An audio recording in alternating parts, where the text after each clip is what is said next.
Hello. I want to talk a little bit about seller contribution. And probably more people need it than realize they need it, and they don't know why they need it. So I want to explain that a little bit.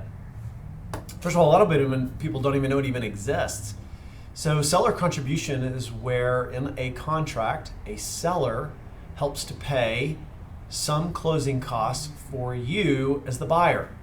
So just as a reminder, when you buy a home, usually in most loan programs, you're going to be required to do some amount of down payment. Maybe it's 5% down or 3% down or 10% down. It all depends, and there's different reasons those thresholds get met for various things. Well, what if you had the money for the down payment, but you didn't have a whole lot of other money? In other words, just paying those additional closing costs is going to be tough. Or what if you had the down payment in relatively liquid checking savings accounts, but all the other money was tied up? Maybe it's in a 401k or an IRA, things where it's just harder to get to, or you would take some penalties in accessing it. Or maybe it's in a mutual fund, stocks, bonds, where you could sell those things, but you'd have a capital gains issue. So you have to pay taxes to get that money, and maybe you don't want to do that. Or maybe those dollars are tied up in another asset you own.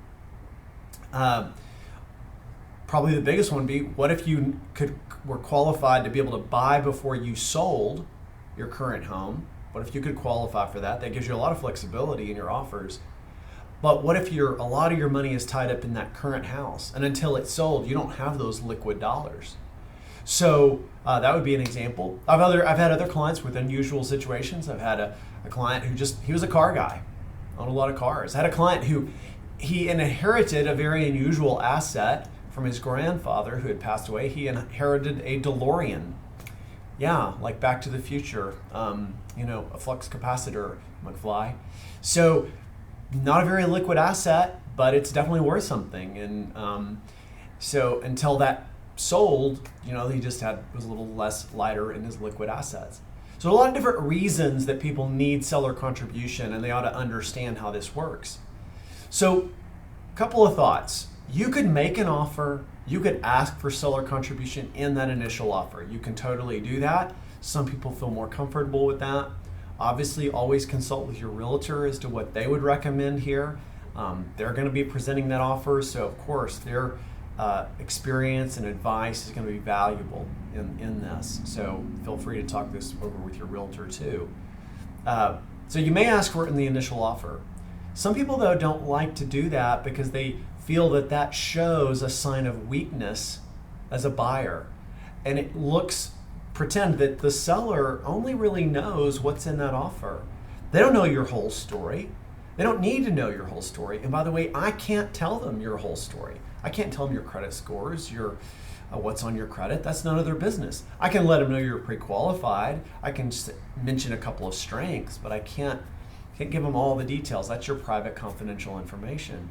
Of course, it would be the listing agent that sometimes calls me and just double checks a pre-approval letter.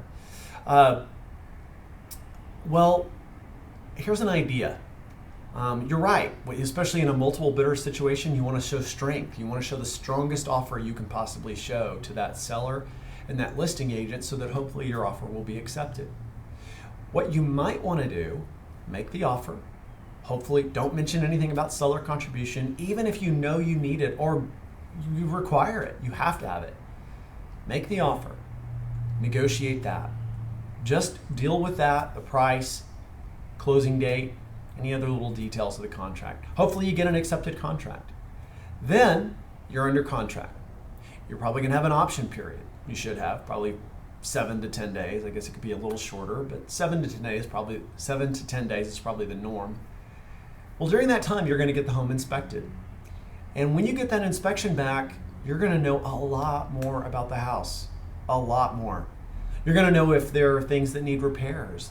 You're going to know if it's really in actually pretty good shape.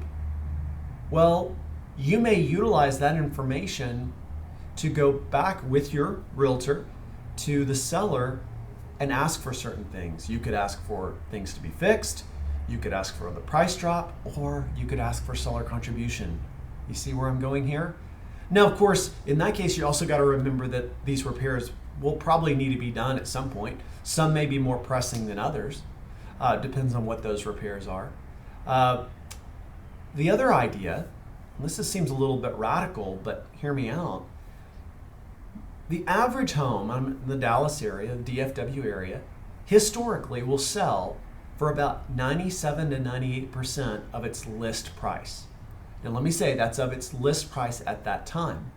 Some sellers may start here and it doesn't sell, and they eventually relent and usually lower the price down, and then eventually they begin to get offers. Okay, so we're talking about what it is there. Again, that's the average. There are homes that sell over list, there are homes that sell way under list, but historically, a lot of statistical data about this. Average home sells for about 97 to 98% of the list at that time. Okay, keeping that in mind. So let's say it's a $300,000 house. Let's say that it's selling for about 3% under list price. Okay?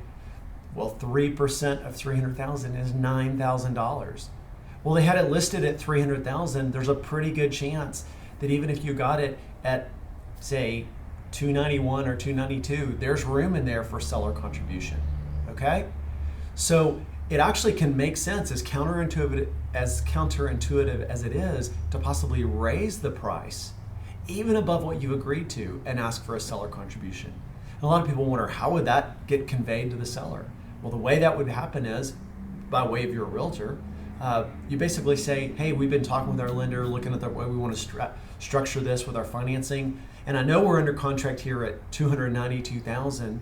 We've been thinking about it, and the house is in good shape. We want to buy it. We really like it, but we'd actually like to raise the price up to $298.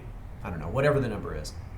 And I realize that's going above where we are now, but Mr. Seller, we'd like you to pay $6,000 of our closing costs, or $5,000, or whatever it is. Because bear in mind, closing costs is a lot of stuff. It's title fees, it's appraisal, it's property taxes, home insurance. There's a lot of stuff that goes into that. So they're just a reality. Well, and if you go, well, wait, then my payment's more. Yeah, it is a little bit, but trust me, if you take that, say, $6,000 that you raise the price, and bear in mind, the bulk of that's going to get financed, the payment difference is minuscule. In other words, maybe you're changing your payment $15 a month, but you're saving yourself $6,000. So there's a lot of different reasons seller contribution is real important. It's important to understand. It's important to understand even if you think you don't need it. Now, by the way, if you have $100,000 in your senior savings account and you're buying a $300,000 house, you're going to be fine. You don't need any of this. It's going to be okay. All right? But that's not everybody's situation. Many people have those dollars working for them in other ways, investments, 401k, or just it's in their current house or other assets. Okay? Hope this helps out. Let me know of any questions. Bye.